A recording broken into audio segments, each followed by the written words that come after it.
वो टेक्नोलॉजी का उपयोग करके सट्टा लाते हैं, हम टेक्नोलॉजी का उपयोग करके लोगों के लिए सुविधा लाते हैं। बजट सत्र में सत्ता पक्ष के वरिष्ठ विधायक वो विपक्ष की भूमिका निभा रहे थे और बहुत शानदार निभा रहे थे। आपके मंत्री घिर रहे थे, सवाल कर रहे थे, तो उसी प्रखरता और मुखरता के साथ हमारे मंत्री जांच भी बिठा रहे थे। पूर्व मुख्यमंत्री भूपेश बघेल जी के जहाँ जहाँ पग पड़े वहाँ वहाँ कांग्रेस का बंटाधार हुआ पिछले 5 सालों में भी।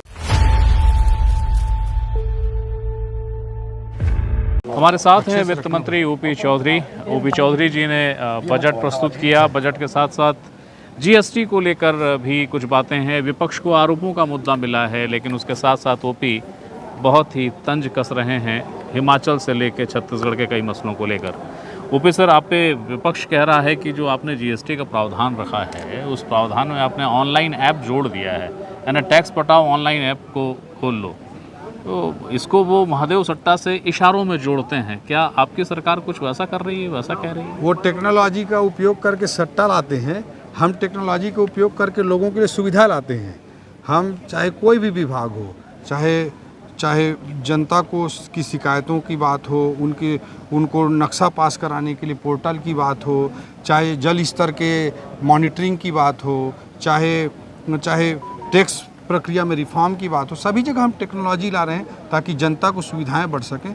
और जहां वो टेक्नोलॉजी उनके लिए तो ऑनलाइन मतलब गेमिंग और महादेव ऐप ही उनको समझ में आता है। आपके बजट में एक मसला और आरोप की तर्ज पे आया है कि हम पे तो बहुत कहते थे कि कर्ज लिया और खुद कर्ज ले रहे हैं तो कुछ नहीं।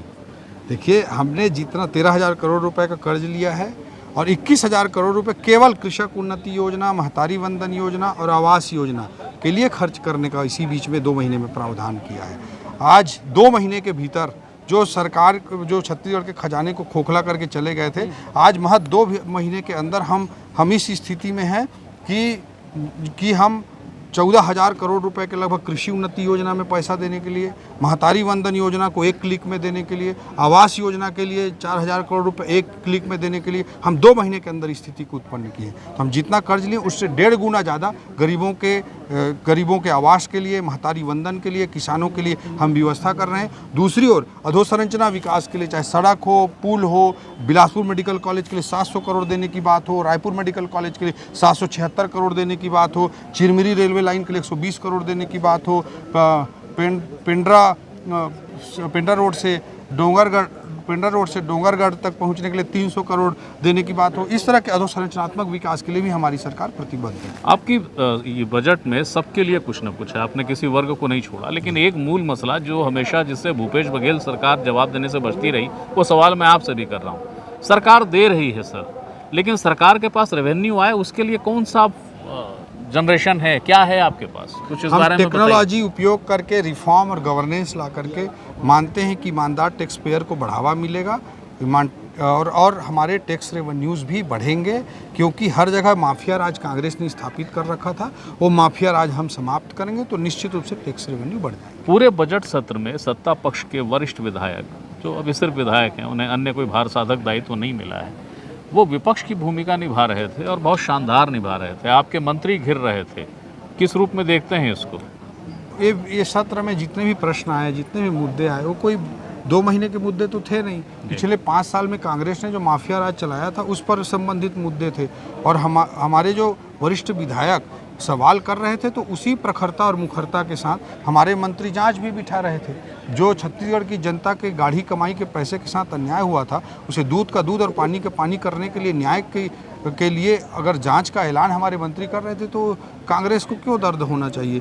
दोनों ने, हमारे सत्ता पक्ष के विधायकों ने भी और मंत्रियों ने भी भरपूर रूप से छत्तीसगढ़ की जनता के लिए काम किया है। बहुत सरल, बहुत सौम्य, बहुत सहज नेता प्रतिपक्ष चरणदास महंत इस बात को कह रहे थे कि हम जांच की मांग करें तो भैया सरकार नहीं सुनती, और अपनी ही बात को उठाते हैं और अपनी जांच घोषित कर देते हैं। उनको बहुत अच्छे से पता है कि उनके लोगों ने क्या क्या करतूत किए हैं 5 साल में, वो भी बहुत दुखी रहे हैं और आज उनके करतूतों से उनको अंदर में पीड़ा भी है।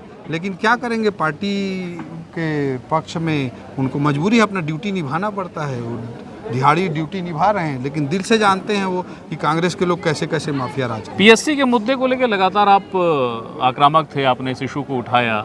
एफआईआर, सीबीआई, सारी चीज़ें चल रही हैं। सीबीआई अभी इस प्रकरण को लेने वाली है। उस मसले को लेकर कोई और कमेटी भी बनी है क्या? निश्चित रूप से विष्णुदेव साय जी ने निर्णय लिया है कि पीएससी में रिफॉर्म्स के लिए भी कमेटी बनाएंगे। एक तरफ दोषियों पर कार्रवाई के लिए एफआईआर होगा, सीबीआई जांच होगा, ये सब भी चलेगा, और दूसरी ओर वहाँ पे रिफॉर्म हो, ट्रांसपेरेंसी आए, सिस्टम बढ़िया चले, बच्चों के, युवाओं के लिए फ्रेंडली माहौल बने, इसके लिए सुधारों के लिए भी एक कमीशन बनाने का निर्णय आदरणीय मुख्यमंत्री जी ने लिया है, ताकि यूपीएससी की तर्ज पर परीक्षा प्रणाली में भी हम बेहतरी ला सकें, और साथ में छत्तीसगढ़ी कल्चर, भाषा के पेपर वगैरह को डाल के छत्तीसगढ़ी युवाओं के इंटरेस्ट को भी प्रोटेक्ट कर सकें।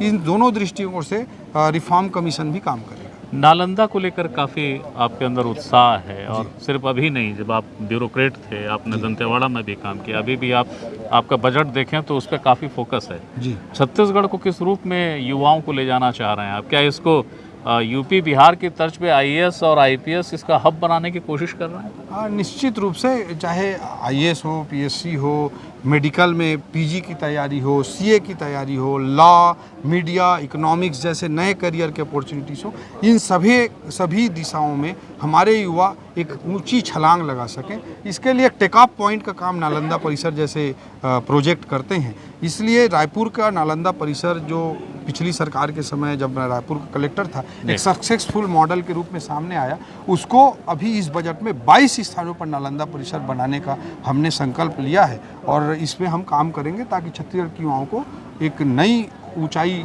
तक छलांग लगाने के लिए उनको टेक ऑफ पॉइंट मिल सके। आखिरी दो सवाल हैं, दोनों चुटकियों से भरे हैं। सियासत में चुटकियों का अपना मौज है। सबको सियासत में भैया कहा जाता है, कुछ को काका कहा जाता है, ओपी को सर कहा जाता है, क्या मामला? नहीं, मैं तो सबसे निवेदन करता हूँ, आप भी हमें भैया बोलिए। आपके सबसे सियासत के बड़े शुभचिंतक, सबसे बड़े, जिन्होंने कोरबा में एक एफआईआर आपके खिलाफ कराई जब आपने एक मामला उठाया था कोयले, वो हिमाचल गए। हिमाचल में राज्यसभा का चुनाव भी बीजेपी जीत गई, कांग्रेस हार गई। अभी हालिया खबर है कि मुख्यमंत्री भी इस्तीफा देने वाले हैं। कोई टिप्पणी करना चाहेंगे? मुख्यमंत्री भूपेश बघेल जी के पूर्व मुख्यमंत्री पूर्व मुख्यमंत्री भूपेश बघेल जी के जहाँ जहाँ पग पड़े, वहाँ कांग्रेस का बंटाधार हुआ पिछले 5 सालों में भी।